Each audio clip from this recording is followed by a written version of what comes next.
English premier ലീഗിൽ അത്ഭുതങ്ങളൊന്നും സംഭവിച്ചില്ല.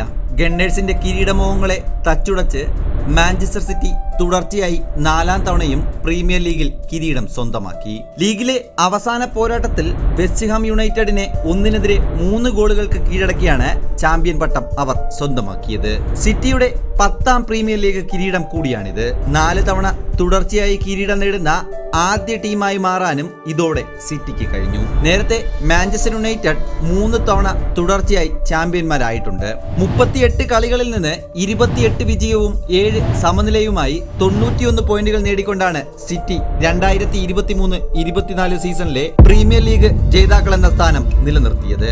Point പട്ടികയിൽ തൊട്ടു പിന്നിലുണ്ടായിരുന്ന ആഴ്സണൽ എവർട്ടണുമായുള്ള മത്സരത്തിൽ വിജയിച്ചെങ്കിലും 89 പോയിന്റുമായി 2ാം സ്ഥാനത്തെത്താനേ കഴിഞ്ഞുള്ളൂ. ലിവർപൂൾ 82 പോയിന്റുമായി 3ാം സ്ഥാനത്ത് ഫിനിഷ് ചെയ്തു. Aston Villa, Tottenham, Chelsea, Newcastle, Manchester United ക്ലബ്ബുകളാണ് യഥാക്രമം 4 മുതൽ 8 വരെയുള്ള സ്ഥാനങ്ങളിൽ.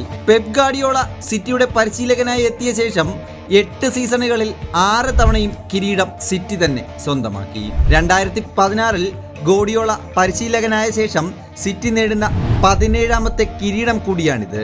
കഴിഞ്ഞ സീസണിൽ സിറ്റി അവരുടെ ആദ്യ ചാമ്പ്യൻസ് ലീഗ് കിരീടവും സ്വന്തമാക്കിയിരുന്നു. പെപ് ഗോഡിയോളയുടെ കരിയറിലെ 37ാമത്തെ കിരീടം കൂടിയാണിത്. 49 കിരീടങ്ങൾ നേടിയ സർ അലക്സ് ഫെർഗൂസൺ മാത്രമാണ് ഇനി പെപ് ഗോഡിയോളയ്ക്ക് മുന്നിലുള്ളത്.